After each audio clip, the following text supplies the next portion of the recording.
Hey there, all you cosmic adventurers out there, and welcome to the Sky Clock Podcast.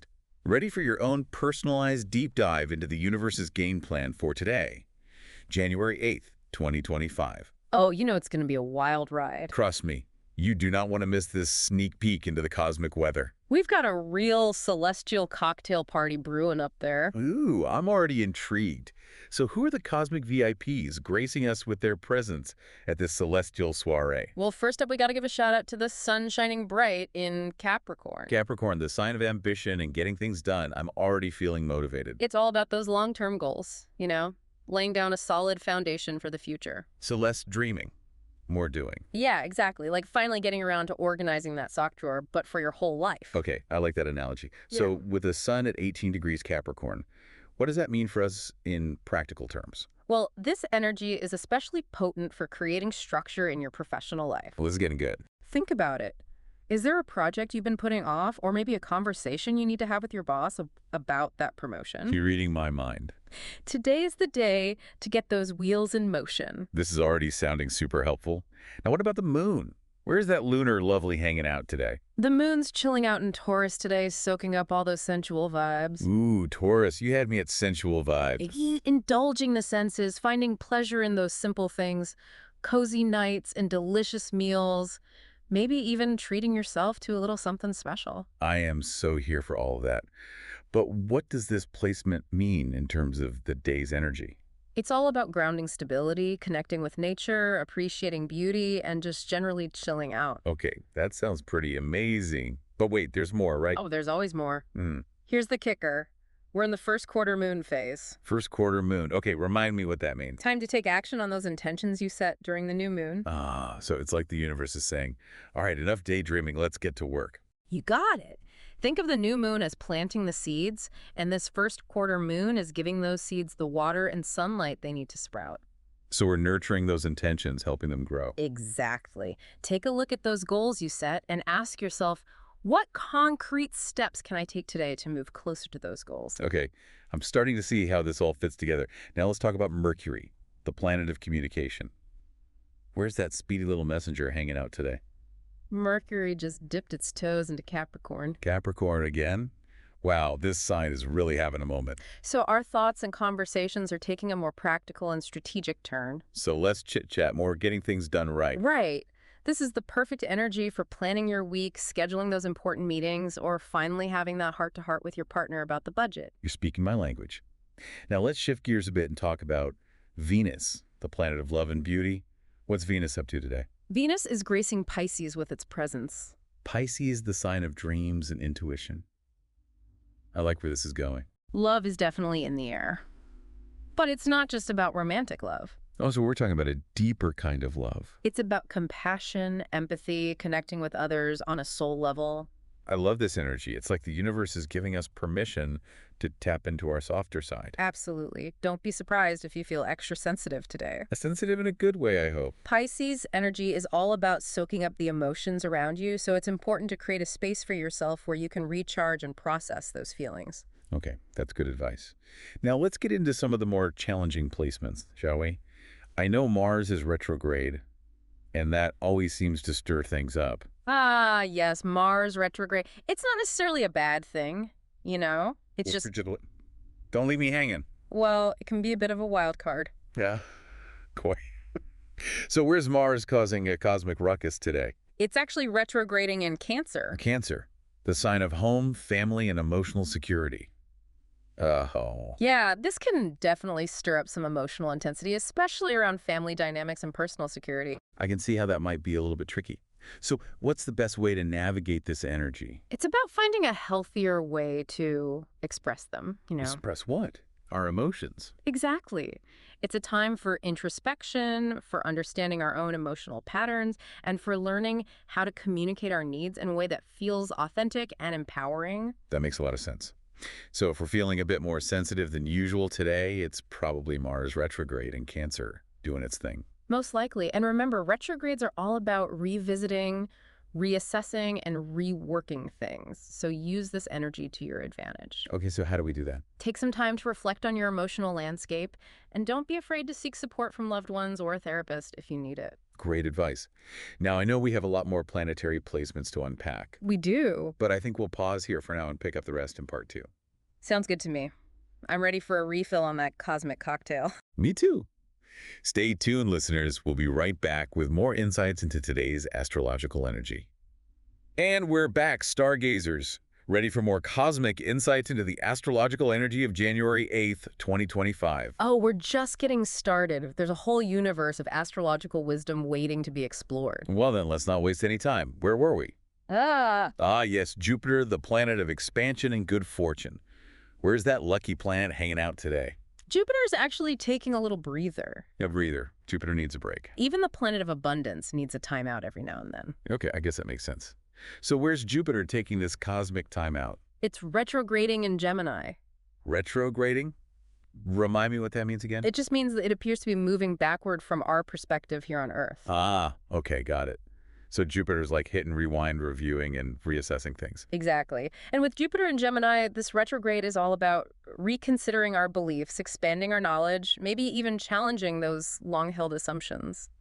Challenging assumptions. That sounds a bit intense. It can be, but it's also an opportunity for growth. So how can we make the most of this Jupiter retrograde in Gemini energy? Don't be afraid to be a student again. This is a time for gathering information, connecting with different viewpoints, and expanding your mental horizons. So it's like the universe is giving us a cosmic nudge to stay curious and keep learning. I like that.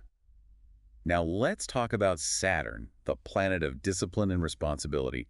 Where is Saturn bringing its serious vibes today? Saturn is currently cruising through Pisces. Pisces, the sign of dreams and spirituality. That's an interesting combination. It is. You see, Pisces is all about those big dreams and visions, while Saturn is like, okay, great, but how are you going to make that happen? So it's like a reality check for our dreams. Exactly. Saturn in Pisces is about grounding those spiritual aspirations in reality. It's about taking responsibility for our dreams and turning those visions into tangible actions. So if someone has a dream of, say, writing a novel, Saturn in Pisces is like, okay, stop dreaming about it and start writing. I'm hearing a theme here. A lot of today's energy seems to be about bridging the gap between our inner world of dreams and the outer world of action. You're picking up on those cosmic vibes loud and clear. And you know what? It gets even more interesting when we add Uranus to the mix. Ooh, Uranus, the planet of innovation and rebellion. I can already sense things are about to get a little unpredictable. Uranus is all about shaking things up, breaking free from those outdated patterns, you know? So where is this cosmic rebel stirring up trouble today? It's actually retrograding in Taurus. Taurus, the sign of stability and comfort. This I gotta hear. Yeah, this placement can bring some unexpected shifts in our values, our finances, even our sense of security. Okay, I wasn't expecting that. So how do we navigate this energy without losing our grounding? Remember, Uranus is about evolution. It wants us to embrace new ways of doing things, even if it means stepping outside of our comfort zones. It's like a cosmic wake-up call, urging us to reevaluate what truly matters. Exactly. This is not a time to cling to the status quo. Uranus wants us to innovate, to create a life that is aligned with our authentic selves. Okay, I'm feeling that rebellious spirit. Now let's talk about Neptune, the planet of dreams and illusions. Where is that mystical planet swimming today? Neptune is actually right at home in Pisces. Ah, Neptune and Pisces, the ultimate cosmic daydreamer. This should be interesting. It can be magical, but we do need to be mindful of Neptune's tendency to blur the lines between reality and fantasy. So it's like wearing rose-colored glasses. Everything seems beautiful, but we might miss those important details. Exactly. And with Neptune in Pisces, it's important to stay grounded and discerning. Don't be afraid to dream big, but also be practical about making those dreams a reality. So it's about finding that balance between magic and practicality, which seems to be a recurring theme today. You got it. It's about weaving those dreams into the fabric of our everyday lives. All right, I like that. Now let's talk about Pluto, the planet of transformation. Where is that intense energy focus today? Pluto is in Aquarius. Aquarius, the sign of innovation community, the humanitarian. Oh, this sounds big. It is. This placement has the power to bring about some major societal shifts. So it's not just about personal transformation. It's about collective evolution. Exactly. Pluto in Aquarius wants us to question the status quo, challenge authority, and work together to build a better future. Now that's a powerful message. hmm Okay, we've covered the sun, the moon, and all the planets. What else do we need to know about today's astrological weather? Well, we can't forget about the north and south nodes. Oh, right, the nodes. I always think of them as a compass guiding us towards our soul's purpose. That's a perfect analogy. The north node represents our soul's path, our growth edge, while the south node represents our past karma, the patterns we need to release. So where are these cosmic compasses pointing us today? The north node is in Aries, encouraging us to embrace courage, independence, and self-leadership. Aries, the sign of the warrior, the pioneer. I like it. This is a time to embrace your authentic self, to take risks, and to pursue your passions with gusto. So it's about stepping into our power and blazing our own trail. Exactly. Now, the south node is in Libra. Libra, the sign of relationships and harmony. This suggests we might need to let go of people-pleasing tendencies, codependency, or any patterns that keep us from fully embracing our individuality. So it's about finding that balance between connection and independence. Exactly. It's about creating relationships that are based on mutual respect, authenticity, and a healthy dose of self-love. This is all starting to make sense. Yeah. Now we've covered the planets and the nodes. Is there anything else we need to consider? Well, there are a few more points in the chart that can offer some interesting insights, like Lilith and Chiron. Oh yes, Lilith. That's the point in the chart that represents our wild, untamed nature. Right. Where is that rebel spirit stirring things up today? Lilith is currently in Libra. Libra, the sign of harmony. That seems a bit contradictory. It can be. This placement can create some tension between our desire for harmony and our need for self-expression. So it's like that inner voice that says, don't hold back. Let your true self shine. Exactly. Lilith in Libra encourages us to embrace our individuality within our relationships. It's about finding that balance between speaking our truth and maintaining harmony. Okay, I'm starting to see how that might play out. Now, what about Chiron? I know that's often referred to as the wounded healer. Yes, Chiron represents our deepest wounds and our greatest potential for healing.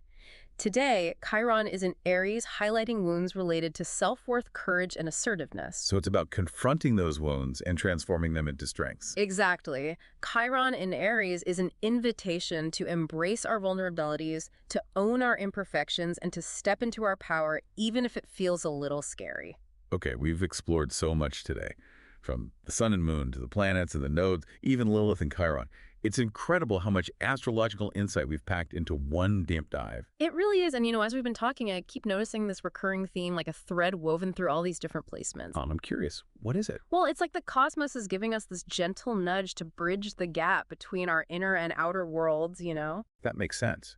We've got that grounding energy from Capricorn and Taurus, encouraging us to get organized, create structure, and take those practical steps towards our goals. Right. And at the same time, we've got these expansive energies from Pisces and Gemini, urging us to dream big, explore new ideas, and connect with something larger than ourselves. So it's about finding that sweet spot where our dreams meet reality, where our inner vision takes shape in the outer world. You nailed it. And you know what else is cool? What's that? A lot of today's energy is also about stepping into our power, embracing our authentic selves, even confronting our wounds and transforming them into strengths. I love that. It's like we're being called to become the heroes of our own cosmic journeys. I love that analogy. So for our listeners who are ready to embark on this heroic journey, what's one practical step they can take today to really align with this powerful energy? Oh, that's a good question. Well, a simple yet powerful practice is journaling. Journaling. Okay, tell me more. Start by just letting your dreams flow freely onto the page. Tap into that Pisces energy, that realm of imagination and intuition. So no holding back, just let those dreams pour out. Exactly. Then once you've got all those dreams down, shift your focus to the practical side. Ask yourself, what's one small step I can take today to bring me closer to that vision? So it's about taking action, but not getting overwhelmed by the big picture. Right. It's about those small, consistent steps that create momentum over time. Maybe it's sending that email, making that phone call, or just spending 30 minutes working on that project that's been calling your name. Exactly. The key is to take action to build that bridge between your inner world and the outer world. I love this. It's such a simple yet profound practice. It really is. And you know what's so beautiful about astrology? What is it? It helps us understand the energies at play and work with them rather than against them. It's like having a cosmic roadmap guiding us along our journey. Exactly. But remember, we still get to choose our destination and how we get there. It's about using that cosmic knowledge to make more conscious choices. You got it. And with that, my friend, I think we've given our listeners a lot to ponder today. We have. It's been an incredible journey through the cosmos. It has indeed. So to all our listeners out there, keep your eyes on the stars, stay curious, and keep exploring the magic within and all around you. Until next time, Cosmic Explorers.